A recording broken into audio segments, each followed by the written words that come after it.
देखिए, ट्रिक जानना अच्छी बात है, ठीक है? बिना ट्रिक का आप कोई पेपर एक्सेल नहीं कर पाओगे। ट्रिक जानना बहुत अच्छी बात है, लेकिन सारे ट्रिक्स आपको माइंड में याद रखना, ये थोड़ा-सा मुश्किल है। अगर उसी ट्रिक को आप कांसेप्ट या लॉजिक के थ्रू अगर समझ लेते हो, आप अच्छी अंडरस्टैंडिंग कर लेते हो, फिर आपके लिए बल्ले-बल्ले है, ठीक है? क्वेश्चन देखो क्या है, 4 क्रमागत विषम संख्याओं का योग 160 है, सबसे बड़ी संख्या निकालना है। तो इस टाइप का अगर क्वेश्चन आ जाए तो क्या करना है, सबसे पहले एवरेज वैल्यू लेना है। क्या नहीं लेना है? Average value. तो एवरेज यानी कि औसत वैल्यू, एवरेज यानी कि औसत क्या हो जाएगा? 4 संख्याओं का योग दिया हुआ है, 160 दिया हुआ है, तो सारे योग जो होता है ऊपर लिख देते हैं और टोटल संख्या क्या है? टोटल 4 है। तो 4 से क्या करोगे? 4 से डिवाइड कर दोगे, यानी कि 40 आ गया। ये 40 कौन-सा वैल्यू आया? 40 एवरेज वैल्यू आ गया।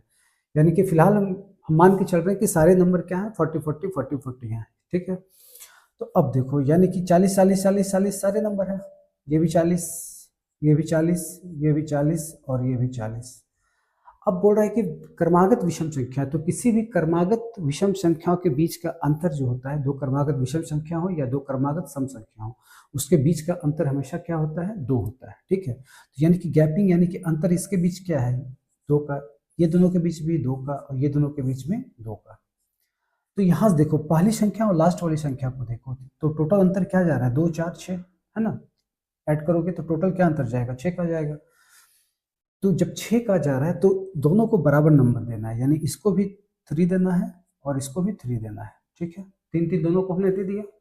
इसको भी 3 देना है, इसको भी 3 देना है। लेकिन अब क्या गेम है? अब साइन का गेम है, ठीक है? यानी कि सबसे छोटी लेफ्ट साइड जो है सबसे छोटी संख्या है, तो इसको माइनस साइन देना है और इसको क्या देना है? इसको प्लस साइन देना है, ठीक है?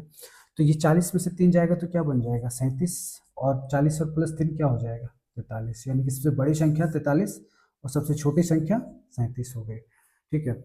इस क्वेश्चन को चाहो आप ट्रिक से कैसे करोगे? जस्ट आप क्वेश्चन देखते ही कर लोगे, लेकिन उसमें कुछ कंसेप्ट आप समझ नहीं पाओगे। सिर्फ कंसेप्ट समझाने के लिए, बेसिक स्ट्रॉन्ग करने के लिए मैं ये चीज़ इतना किया आपके सामने। तो यहाँ से देखो, अब 4 से 4 40 बार में कैंसिल हो गया, है ना? अब क्या करोगे? सबसे बड़ी संख्या बोल रहा है तो 3 को ऐड कर दो, तो ये क्या हो गया? 43 हो गया। अगर ये सबसे छोटी संख्या पूछता तो 40 में 3 को माइनस कर देते तो 37 हो जाता, ठीक है?